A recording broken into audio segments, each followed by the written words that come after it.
पतंग दिखेगी धपाधप धपाधप धपाधप।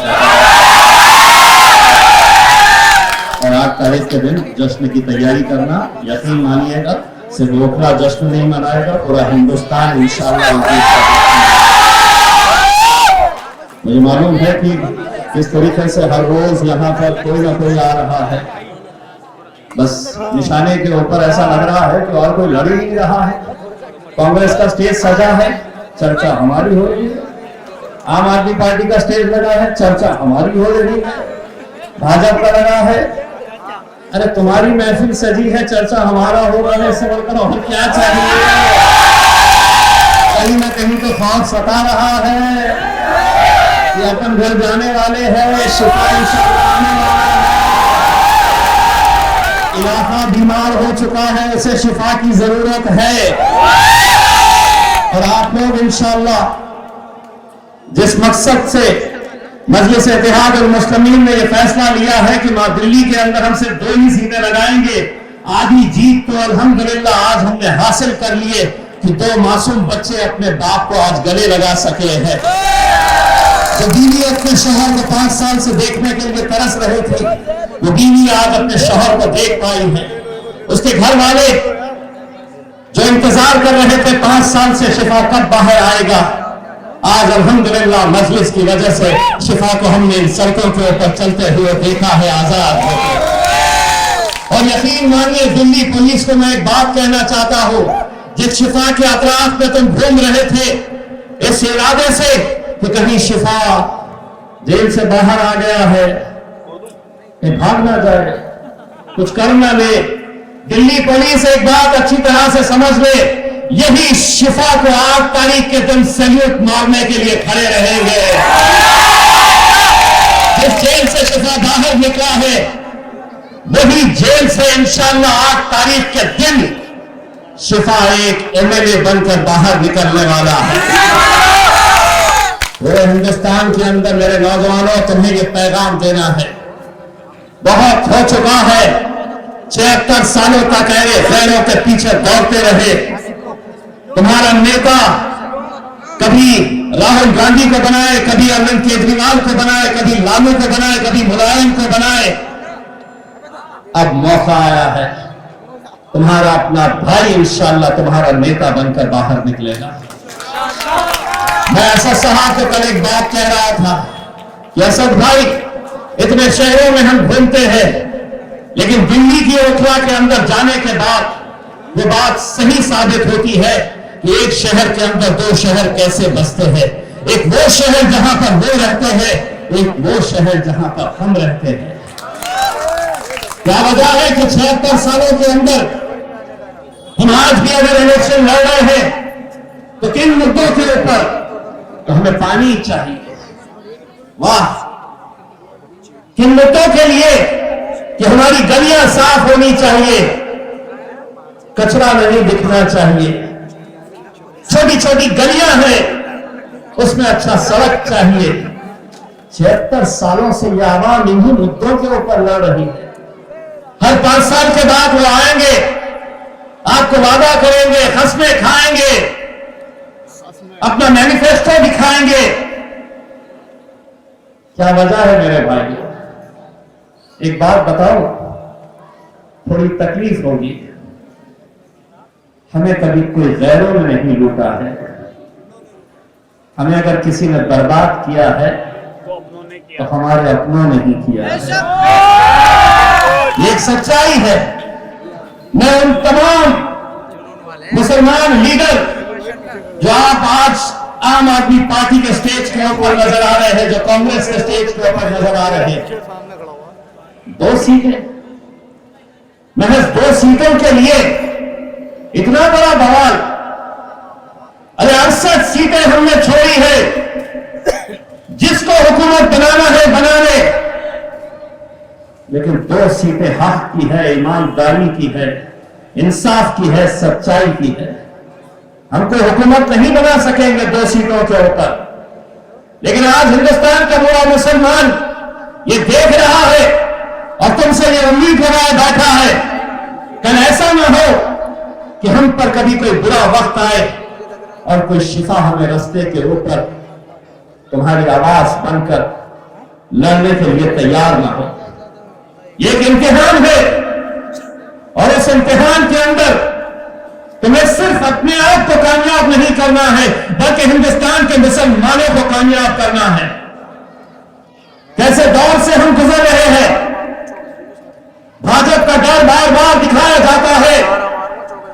अरे एक बार अच्छी तरह से मैं कांग्रेस के, आम आदमी पार्टी के तमाम लीडर जो हमें बार बार डराते हैं उनको कहना चाहता हूं कि हां, मुसलमान डरता है, मुसलमान डरेगा, लेकिन डरेगा तो सिर्फ अपने रब से डरेगा। नरेंद्र मोदी को, अमित शाह को, अरविंद केजरीवाल, किसी के बाप से हम डरने वाली जमात नहीं है। ये गए जमाने जब तुम डराया करते थे, मुझसे कहते हो कि आपने दिल्ली के अंदर दंगाइयों को टिकट दिया है, धमकी भरे फोन आते हैं। उनको आज ओखला की आवाम की तरफ से सुन ले। वो दौर गए गांधी जी के, जब तुम एक थप्पड़ मारते थे तो दूसरा गाल देते थे। अब तुम हाथ उठाने की भी कोशिश करेंगे तो दूसरा हाथ तुम्हारे दूसरे हाथ में थमा देंगे। जो भाषा तुमको समझ में आती है उसी भाषा के अंदर जवाब देंगे। हम कोई खामोशी से सुनने वाले नहीं है। कभी कोई उठ रहा है, ए मुसलमानों कटोरे उठाओ और पाकिस्तान चले जाओ, तो मैंने जवाब दिया, एक पखले सुन, ये मुझ तेरे बाप की जागीर नहीं है। और अगर दिल्ली की सड़क पर बोल सकता हूं तो बहुत जल्द उत्तर प्रदेश में आ रहा हो, बोल कहां पर जो आ रहा डरा रहा है, खिलौने हैं। क्या समझेंगे, मौन के बने हुए हैं। ये मुल्क के ऊपर जितना तुम्हारा इख्तियार है उतना हमारा भी इख्तियार है। सभी का खून शामिल है यहाँ की मिट्टी में, ये मुल्क तुम्हारे।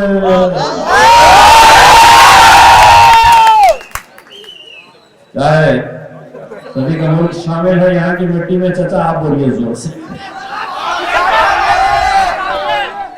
ये मुल्क तुम्हारे पप्पा की जागीर नहीं है।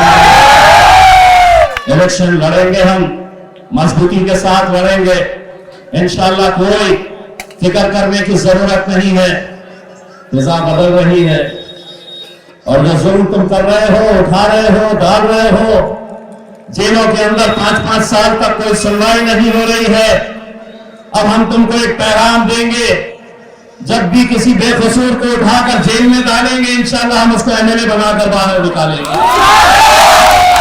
डाल कितने जनों को डाल सकता है, तेरी जेलें भर दे।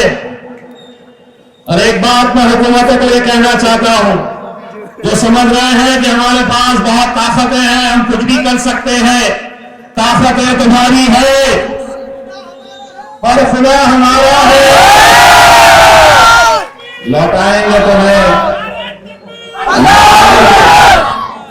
लौटाएंगे तुम्हें वो सब कुछ सूद के समेत।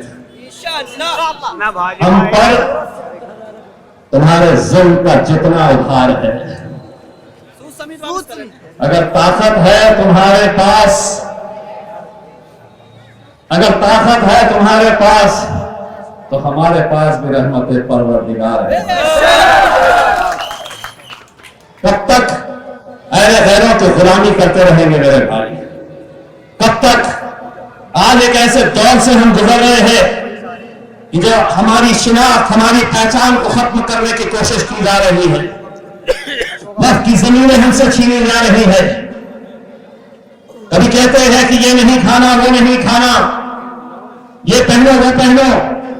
उत्तराखंड के अंदर यूसीसी लागू कर लिया गया है।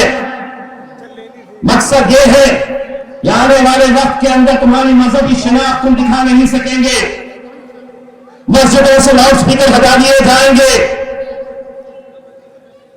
बुरखे के ऊपर पाबंदी लगाई जाएगी।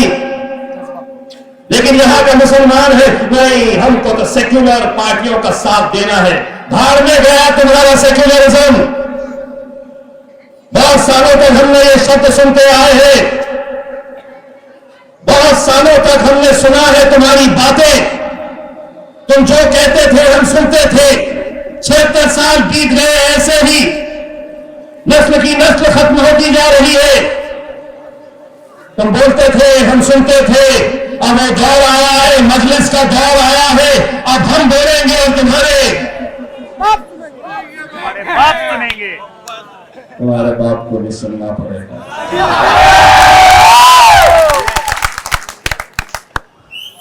ये मीडिया वाले इंतजार करते रहते हैं, क्या बोला, केस बनता क्या, इंतजार में रहते हैं कि चलो इम्तियाज जलील को भी कोई केस में लपेटा जाए।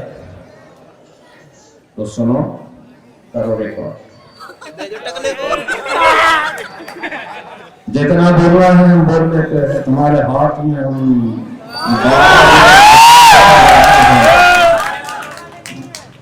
ये जमात, ये नौजवान लड़के, ये मजलिस की ताकत है मेरे भाई।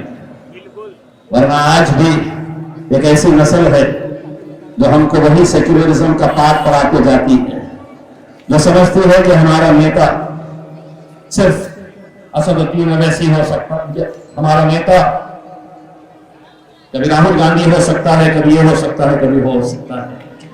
ये मौका है मेरे भाई, शिफा के उन बच्चों के लिए आपको सोचना है। 5 तारीख के दिन जब वोट डालने के लिए जाएंगे, आपको 11 नंबर की निशानी याद रखनी है, पतंग के ऊपर देखना है, और अगर आंख बंद करके भी अगर आप वोट डालने के लिए चले जाएंगे, ये मशीन रहेगी, उसके ऊपर गिनना 1 2 3 4 5 6 7 8 9 10, और नारा तक कैसे मुहर लगाना है,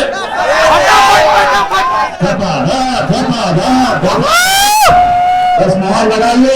8 तारीख के दिन इंशाअल्लाह असदुद्दीन अवैसी साहब को भी लेकर आएंगे, और उस जश्न के अंदर मैं वादा करता हूं आपको, उस जश्न के अंदर अकबर को भी लाया जाएगा। अकबर आता है तो बड़ी तकलीफ होती है उन्हें, और मेरा मकसद ये है तुम्हें तकलीफ पहुंचाना, इंशाअल्लाह 8 तारीख को दिन पहुंचाऊंगा।